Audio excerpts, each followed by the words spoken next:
तर ठाणे महापौर पदासाठी उद्या आरक्षण सोडत जाहीर होणारे ठाण्यामध्ये शिवसेनेच्या गटनेतेपदी पवन कदम यांची नियुक्ती केली आहे। शिवसेना नगरसेवकांच्या बैठकीत गटनेतेपदाची निवड करण्यात आली। उद्या कोकण भवन येथे गटनोंदणीसाठी हे सर्व नगरसेवक जाणार आहेत। ठाण्यामध्ये शिवसेनेच्या गटनेतेपदी पवन कदम यांची नियुक्ती केलेली आहे। ठाण्यामध्ये महापौर आपलाच व्हावा यासाठी शिवसेना आग्रही आहे। कोकण भवन येथे हे सर्व गटनोंदणीसाठी आमदार नगरसेवक हे जाणार आहेत।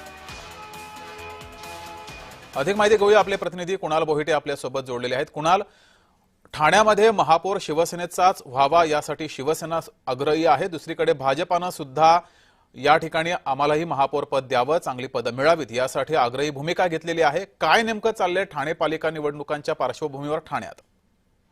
जगदीश, एकंदरीत पाहायचं झालं तर ज्यावेळेस सगळे कल जे आहेत ते हातामध्ये आले, त्यानंतर ठाण्यामध्ये एकनाथ शिंदेनी आपला बालेकिल्ला जो आहे, जो आपला गड आहे, तो राखलेला पाहायला मिळाला। कारण 70 पेक्षा जास्त नगरसेवक जे आहेत ते एकनाथ शिंदे यांचे निवडून आलेले आहेत। 67 हा बहुमताचा आकडा देखील त्यांनी पार केलेला आहे। त्यामुळे आतापर्यंत महापालिकेवर केवळ 3 वर्ष काँग्रेसचा महापौर सोडला तर महापौर हा फक्त शिवसेनेचाच बसलेला आहे।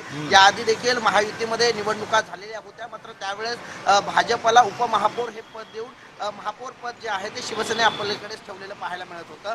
त्यामुळे आता जरी भाजपची संख्या 29 असली आणि जरी बहुमताचा आकडा शिंदेनी पार केला असला तरी सुद्धा भाजपच्या नेत्यांनी आम्हाला महापौर पद मिळावं, जर योग्य तो मान सन्मान नाही मिळाला तर आम्ही ठाणे महापालिकेमध्ये विरोधी बाकावर बसू, अशा प्रकारची भूमिका घेतलेली आहे। तर दुसरीकडे आता महापौराचं जे आरक्षण आहे याचं देखील सोडत होणार आहे। जर आरक्षण पाहायचं झालं तर SC म्हणजे अनुसूचित जाती किंवा अनुसूचित जमाती किंवा सर्वसाधारण या तिन्हीपैकी एक आरक्षण हे लागू शकतं। जर अनुसूचित जाती लागलं तर दर्शना जानकर यांचं नाव समोर येतं, तर अनुसूचित जमाती लागलं तर सुलेखा चव्हाण, तर सर्वसाधारण मध्ये राम रेपाळे यांचं नाव आघाडीवर असलेलं पाहायला मिळतं। त्यामुळे वरिष्ठ लेवलला दावा सोडून मुख्यमंत्री आल्यानंतर काय नेमका निर्णय होतो हे पाहणं महत्त्वाचं। तर वरिष्ठ पातळीवर हा निर्णय घेतला जाईल। धन्यवाद कुणाल दिलेल्या माहितीबद्दल।